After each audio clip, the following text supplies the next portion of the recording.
रसिक अनन्य नृपति स्वामी श्री हरिदास जी महाराज के अष्टादश सिद्धांत के पद हैं। 18 पद श्री स्वामी जी ने कहे हैं और भावुक जन तो कहते हैं 18 पुराणों का सार स्वामी जी के 18 सिद्धांत के पद हैं। जिस भाव दशा में आरूढ़ होकर स्वामी जी ने कहा है उसमें यह तो कहने की आवश्यकता ही नहीं है कि स्वामी जी ने केवल सार कहा है, केवल सार की बात कही है। और विवेकी वही है जो सार गहे। कबीर कहते हैं कि हंसा पाए मान सरोवर और ताल तलैया क्यों डोले। जब सार की वस्तु उपलब्ध हो तो फिर असार का विचार, असार का चिंतन, असार का ग्रहण क्यों करना है। प्रभु ने जीवन दिया और जीवन धन को प्राप्त करने के लिए यह सत्संग रूपी सुयोग भी दिया। मैं ध्रुवदास जी की वाणी का स्मरण करते हुए आज के चिंतन में प्रवेश करूं कि बार बार तो बनत नहीं ये संजोग अनूप, मानुष तन वृंदा विपिन रसिकन संग विविरू। रसिकन संग विविरूप भजन सर्वोपरि आहे। हित ध्रुव दे मन रंग लेहु पल पल अवगाह। जो छिन जात सो फिरत नहीं करहु उपाय अपार। सकल सयानप छाड़ भज दुर्लभ है यह बात, दुर्लभ है यह बात। एक छोटा सा उदाहरण आपको देता हूं। आप किसी गंतव्य की ओर आगे बढ़ रहे हैं, आप मार्ग नहीं जानते और मार्ग में घना अंधेरा है। इतना अंधेरा कि यह भी नहीं सूझता है कि अगला पग हमें कहां धरना है। ऐसे में कोई मार्ग दिखाने वाला आपको मिल जाता है। उसके हाथ में दीपक है, दीपक से प्रकाश हो रहा है, पर विडंबना क्या है कि वो बोल नहीं सकता। उसके हाथ में प्रकाश तो है लेकिन वो बोल नहीं सकता। परिणाम क्या होगा कि वो प्रकाश भी व्यर्थ प्राय ही है, क्योंकि वो आपको मार्ग नहीं बता सकता। फिर कोई मिलता है जो बोल सकता है, लेकिन उसके पास प्रकाश का कोई स्रोत नहीं है।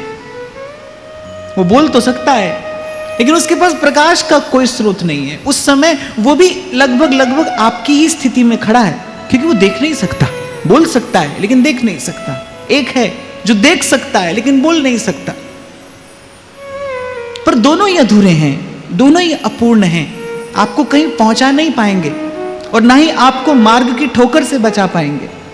फिर कोई मिलता है जो मार्ग जानता भी है, जो मार्ग जानता भी है, आपको बताने का सद्भाव भी रखता है और उसके हाथ में दीपक भी है, अर्थात उसके पास वाणी भी है और उसके पास प्रकाश भी है। ये जो संतों की वाणी है इसका यही सद्गुण है। इसमें नाद भी है, इसमें प्रकट संकेत भी है और इसमें प्रकाश भी है। गोस्वामी जी कह रहे वंदो गुरुपद कंज कृपा सिंधु नर रूप हरि और महामोह तम पुंज जासु वचन रवि करहि निकर। ये श्रीमद् भागवत कहती है भव रोग की औषधि क्या है।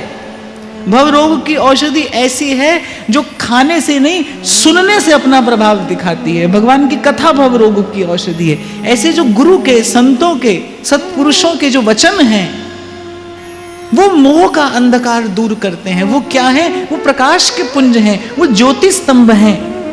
और संत तो कहते हैं स्वप्रकाश, अर्थात वो मणिदीप हैं, अपने ही प्रकाश से प्रकाशित हैं। एक दीपक है जिसको प्रकाश के लिए घी की बाती की आवश्यकता है, एक मणिदीप है।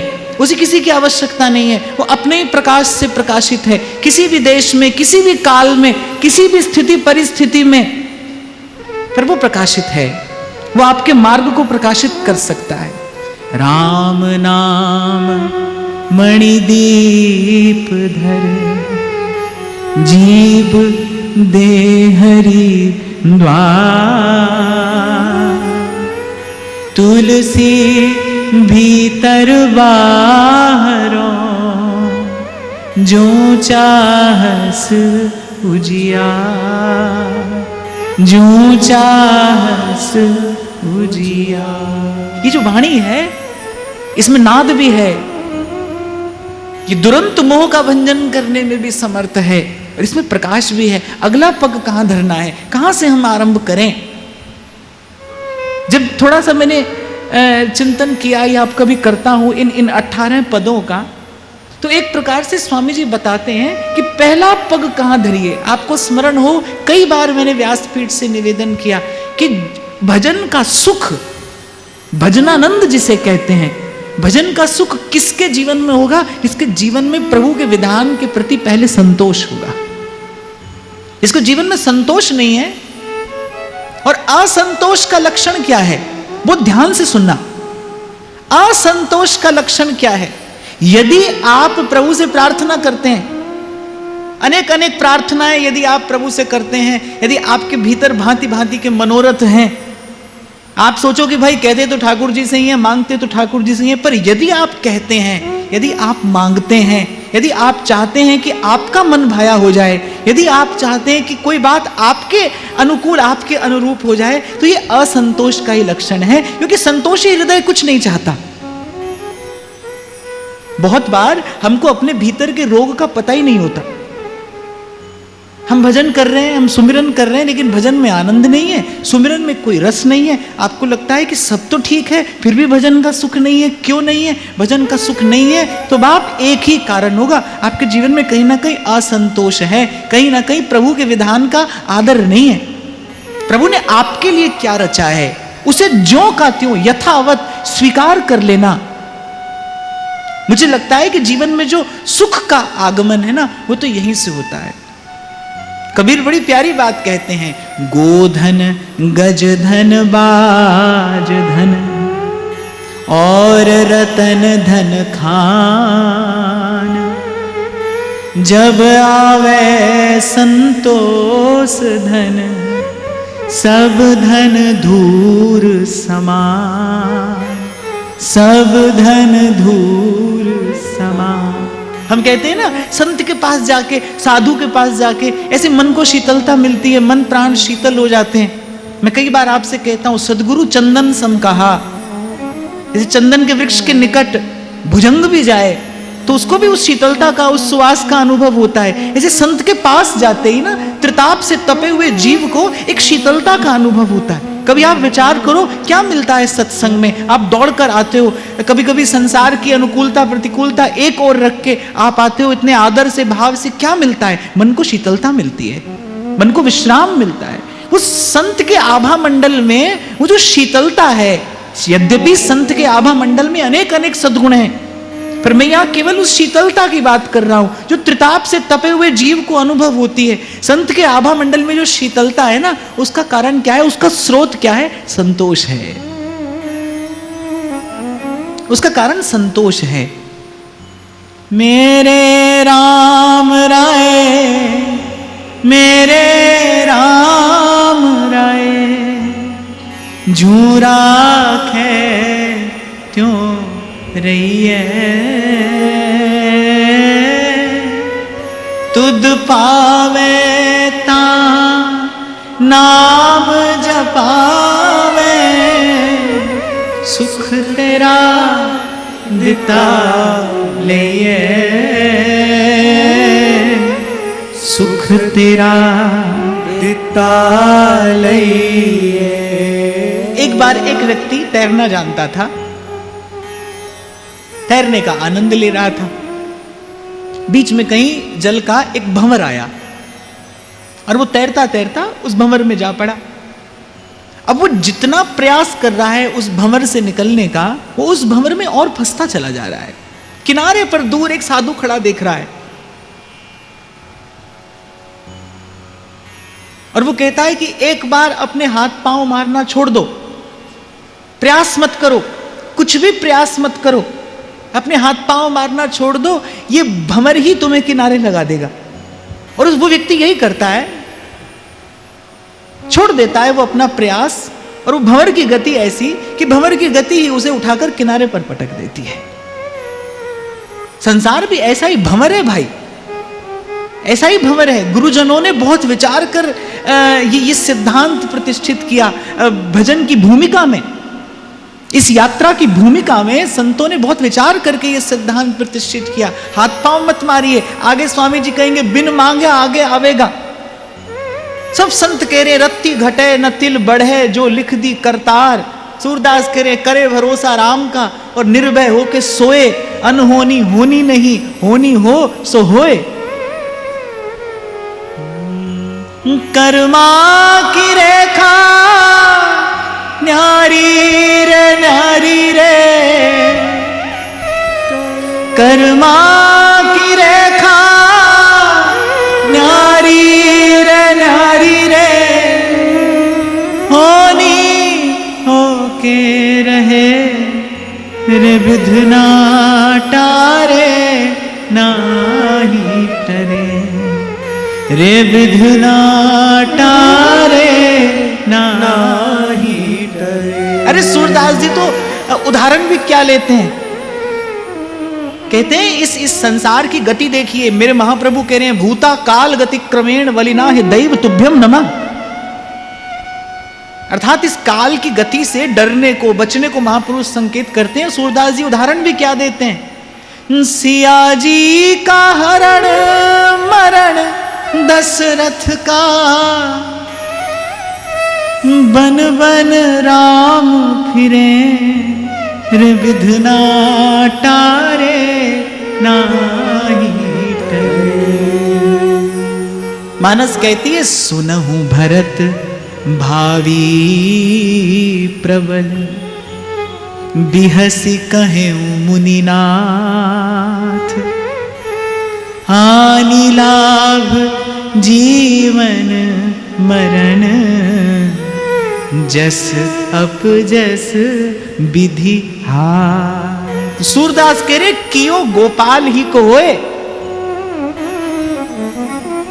बोले को अपनो पुरुषार्थ मानत सो झूठो है सोए, कियो गोपाल ही को होए। अब आप एक विचार करिए, कितनी कितनी सरल सी भाषा में संत एक बात कह रहा है, बोले अनहोनी होनी नहीं और होनी हो सो होए। जो नहीं होना है वो नहीं होना है और जो होना है वो होकर रहेगा। थोड़ी सी बुद्धि यदि लगाई जाए, फिर चिंता का कारण क्या है, फिर चिंता का तात्पर्य क्या है, चिंता का परिणाम क्या है। चिंता का परिणाम केवल चिंता है, चिंता का परिणाम और चिंता है, चिंता का परिणाम गाढ़ी चिंता है, चिंता का परिणाम क्लेश है। मैंने कह दिया, आपने सुना, और बुद्धिमान लोग यहां बैठे हैं, समझ भी आ गई। लेकिन भाई ये बात विचार की क्या चिंता हट जाएगी, क्या चिंता मिट जाएगी, ऐसा नहीं होगा, ऐसा नहीं होगा। फिर क्या किया जाए, इसी के लिए बार बार आपसे कहा जाता है कि भाई बने रहिए सत्संग में। ये जो संस्कार पड़ेगा पुनः पुनः सत्संग से, सतत सत्संग से ये संस्कार आपके भीतर पड़ेगा। मुझे तो ऐसा लगता है सत्संग आपको क्या देता है, साधु का संग, संत की संगति क्या प्रदान करती है, भरोसा, विश्वास देती है, विश्वास का आधार मिलता है, कि यात्रा सुगम हो जाती है। पर इन सब संतों की वाणी का तात्पर्य क्या है कि भाई अंतिम इच्छा प्रभु की है, हरि इच्छा भावी बलवाना। इस बात को गांठ बांध कर रख लिया जाए कि हरि इच्छा भावी बलवाना। देखो जल की धार बहती हो और एक तिनका भी उसके साथ साथ बहता हो। अब तिनका यहां हो वहां हो और जल की धारा को रोकने का प्रयास करे, क्या कभी रोक पाएगा? और वहीं एक तिनका है दूसरा जो थोड़ा बुद्धिमान है, उसने जल की धारा के वेग को स्वीकार कर लिया है और जल की धारा के वेग के साथ साथ उसने अपनी दुर्बलता को भी स्वीकार कर लिया है और उसने जल की धारा के साथ बहना आरंभ कर दिया है। भाई वो पहुंचे कहीं भी, लेकिन कम से कम उसकी यात्रा तो सुगम होगी। उसकी यात्रा तो सरल हो जाएगी। अगर आप कभी विचार करो तो आप देखोगे जीवन में कितना बोझ आपने और मैंने केवल विवेक के अभाव में अपने माथे रखा है, और विवेक के अभाव में अर्थात सत्संग के अभाव में, क्योंकि बिनु सत्संग विवेक न हुई। मैंने कहा आपने सुन लिया, और कोई नई बात नहीं बताई भाई मैंने आपको, ये बात आप सब जानते हैं, ये बात आप सब जानते हैं, पर फिर भी चिंता है, कारण विवेक सोया है। उस विवेक को जगाना है। ये जितना ये प्रयास हो रहा है उसी विवेक को जगाने का हो रहा है। तो निवेदन मैं ये कर रहा था भाई कि वो जो जीवन में सुख है उसके मूल में क्या है? उसके मूल में संतोष है। संतोष है तो सुख है। और संतोष किस में? प्रभु के विधान में, प्रभु की इच्छा में। जब आप प्रभु की इच्छा में असंतोष प्रकट करते हैं तो वो केवल असंतोष नहीं है, वो आपका अविश्वास भी है, वो कहीं ना कहीं संशय भी है, वो कहीं ना कहीं आपके मन के रोग को सूचित करता है, आपके मन की दुर्बलता को प्रकट करता है, आपके मन के अभाव को सामने लाता है। जिसे जिसे प्रभु में विश्वास है उसे प्रभु के विधान में भी विश्वास है। जिसे प्रभु का भरोसा है उसे विधान भी स्वीकार है, और जिसे विधान स्वीकार है उसके लिए क्या सुख है क्या दुख है। तेरे फूलों से भी प्यार, तेरे कांटों से भी प्यार। जिसे ये खबर हो गई कि यदि उस पुष्प के खिलने के मूल में प्रभु की सत्ता कार्य कर रही है तो कांटा कहां से आया है, कांटा किसने बनाया है। एक शायर कहता है ना कि अगर तू बस्ती में है तो फिर वीराने में कौन? अगर तू सिर्फ बस्ती में है तो फिर वीराने में कौन? अगर तस्वीर के एक दाने में है तो फिर दाने दाने में कौन?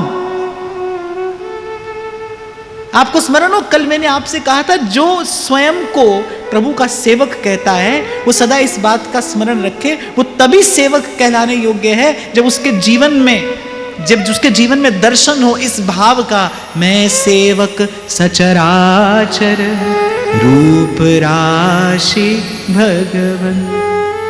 आपके घर में आपका कोई सहयोगी हो, पुराना हो, आपसे स्नेह रखता हो, आपके प्रति सौहार्द रखता हो, तो आप देखोगे वो केवल आपकी नहीं, आपकी एक एक वस्तु की संभाल करता है। आपके घर में कोई आपका सेवक सहयोगी हो तो आप देखोगे वो केवल आपकी नहीं, वो आपकी एक एक वस्तु की संभाल करेगा। जिससे आपका संबंध है वो उसकी संभाल करेगा, उसकी देखभाल करेगा। आपका प्रिय यदि कोई आएगा तो वो उसका आदर करेगा, उसका सम्मान करेगा, सब करेगा आपके नाते। ऐसे जो भक्त है, जो प्रभु का सेवक है, जो स्वयं को प्रभु का दास कहता है, दासो हम, इस भाव में जिसकी प्रतिष्ठा हो गई है, वो प्रभु के नाते सबकी संभाल करेगा, सबका आदर करेगा। सब जीवन सो प्रीत रीत निबाहत आपनी। यही तो सेवक जी महाराज ने कहा। तो श्री स्वामी जी महाराज भी इन 18 पदों में सबसे पहला पद क्या कहते हैं? जो ही तुम राखत हो, त्यों ही रैयत हो हरि। कहिए, जो ही तुम राखत हो,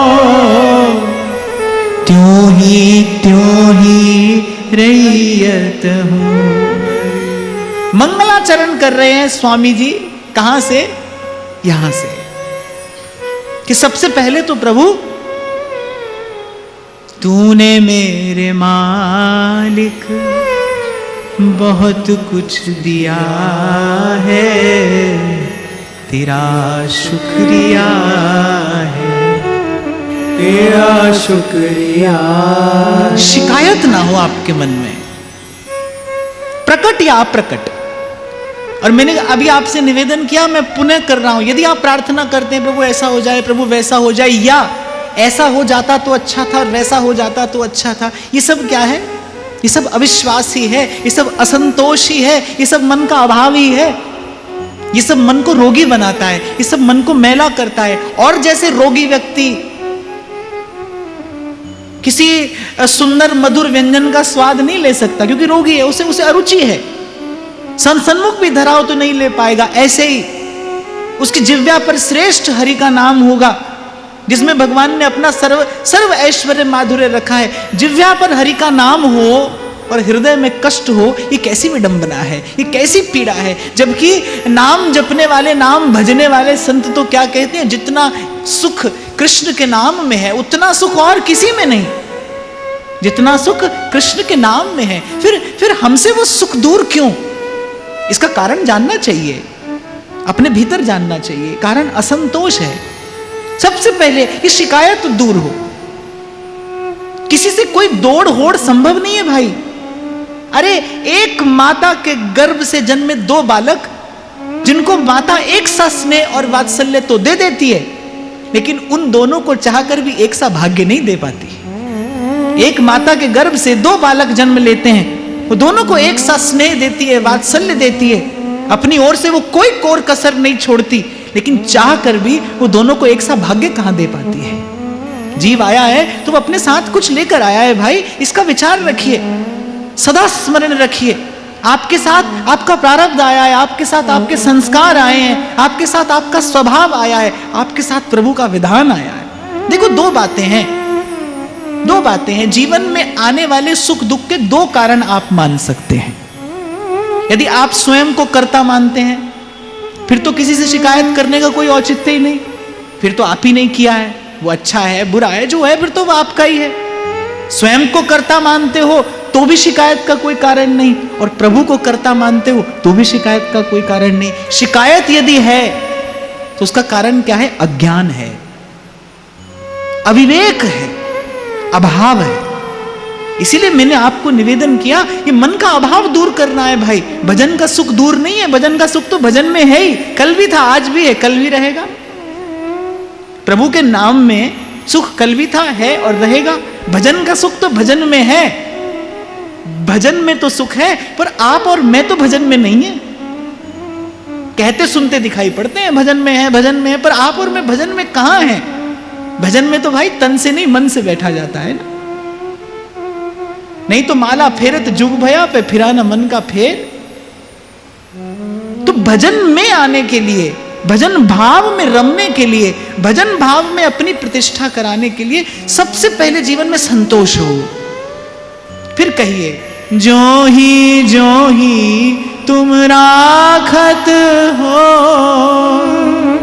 जो ही तुम राखत हो, त्यों ही रैयत हो हरि, तो ही रैयत हो हरि। अच्छा, आप देखो इस पंक्ति को केवल गाने से ही मन कितना निर्भर सा हो जाता है। जहां ले चलोगे वहीं मैं चलूंगा, जहां ले चलोगे। और भाई बुद्धिमानी इसी में है।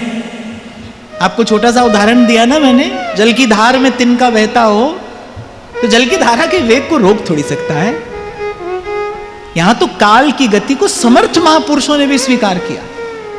समर्थ महापुरुषों ने जो चाहते तो काल की गति बदल सकते हैं, लेकिन उन्होंने भी स्वीकार किया। अरे और तो और जब भगवान आते हैं, जब भगवान इस धराधाम पर आते हैं अपनी लीला संपन्न करने के बाद, फिर काल भगवान आते हैं। प्रभु से बड़ी विनम्रता पूर्वक की बात कहते हैं, प्रभु अब आपका लीला कार्य संपन्न हुआ, अब आप अपने धाम को चलिए। और भगवान भी काल का आदर करते हुए अपनी इस नैमित्तिक लीला का संवरण करके परम धाम को गमन करते हैं, अर्थात काल का आदर करते हैं। बुद्धिमानी है भाई। इससे लड़ने झगड़ने में अपनी ऊर्जा, अपनी शक्ति, अपना जीवन व्यर्थ नहीं गंवाना चाहिए। मैं फिर आपको कहूं, 2 ही कारण हैं। स्वयं को कर्ता मानते हो तो आप ही कारण हो, फिर किसी पर दोषारोपण क्यों है? थोड़ा सा विचार तो करना चाहिए।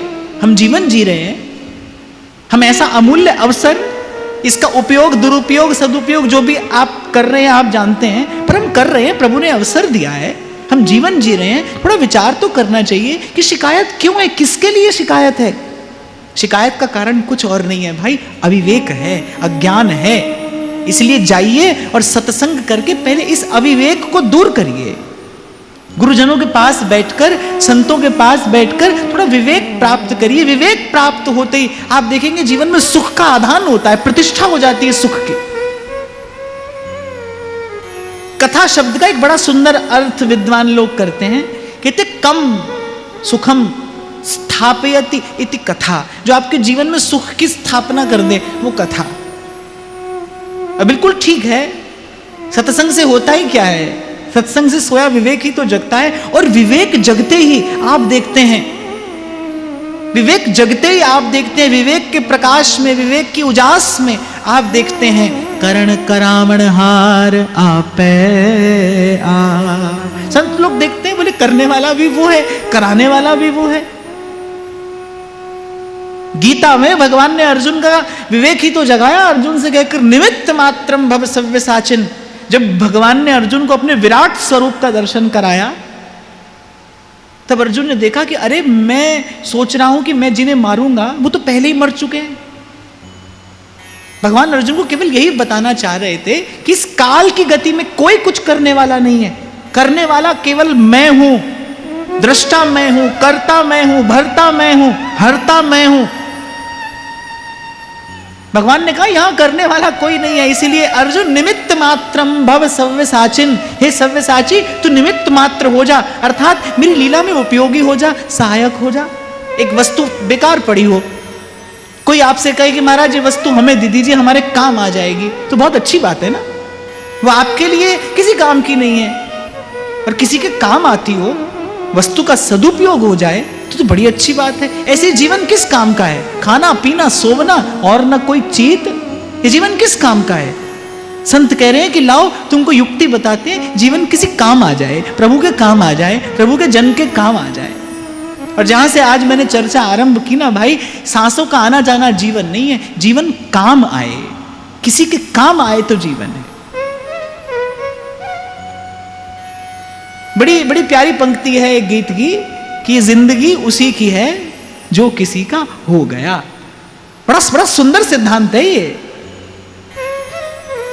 मैं गीत कभी गाया करता था कि किसी की मुस्कुराहटों पे हो निसार, और किसी का दर्द ले सके तो ले उधार, और किसी के वास्ते हो तेरे दिल में प्यार, जीना इसी का नाम है। जीवन का सदुपयोग हो, प्रभु के काम आए जीवन। जिसने जीवन दिया है, जीवन जीवन धन के काम न आए तो फिर कैसा जीवन है भाई, कैसा जीवन। मैं एक छोटा सा प्रसंग आपको कई बार सुनाता हूं ना, कि जब श्री रघुनाथ जी ब्याह करके लौटे तो माता की गोद में सर रखकर लेटे थे। कौशल्या अम्बा का वात्सल्य उमड़ रहा था। प्रभु की नील कुंचित केश राशि माता अपनी गोद में रखकर सहला रही हैं।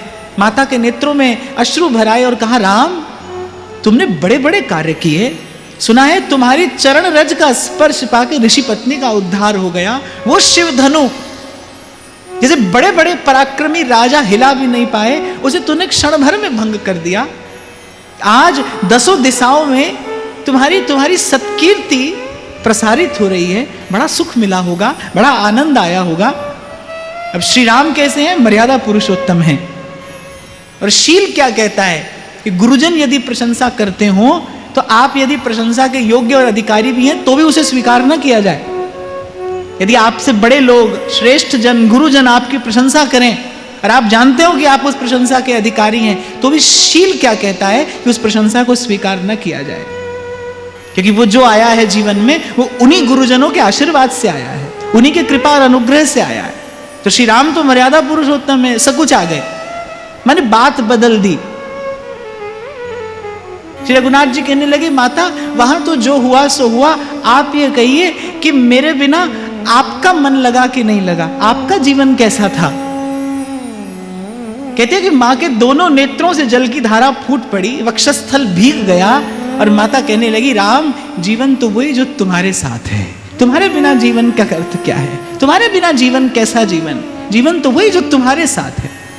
मैं तो आपको कहूंगा भाई, नव वर्ष का दिन है, एक नवीन विचार, एक नवीन भाव आज के इस सत्र से आपको संचित करके अपने पास रख लेना चाहिए। जीवन वही जो जीवन धन के काम आए, जीवन वही जो प्रभु के काम आए। जहां ले चलोगे वहीं मैं चलूं। ये आवश्यक है इसलिए कि जीवन काम आए प्रभु के। ये भाव आवश्यक है, ये चिंतन आवश्यक है, ये विचार आवश्यक है, क्योंकि प्रभु तभी अपना कार्य करते हैं जब आप दे देते हैं डोरी प्रभु के हाथ में। आपने सुना होगा भक्त लोग गाते थे पहले, जीवन है तेरे हवाले मुरलिया वाले, रख ले चाहे मिटा ले मुरलिया वाले। ये जो समर्पण है ना, यही प्रभु को विवश करता है। फिर लेते हैं प्रभु डोर अपने हाथ में।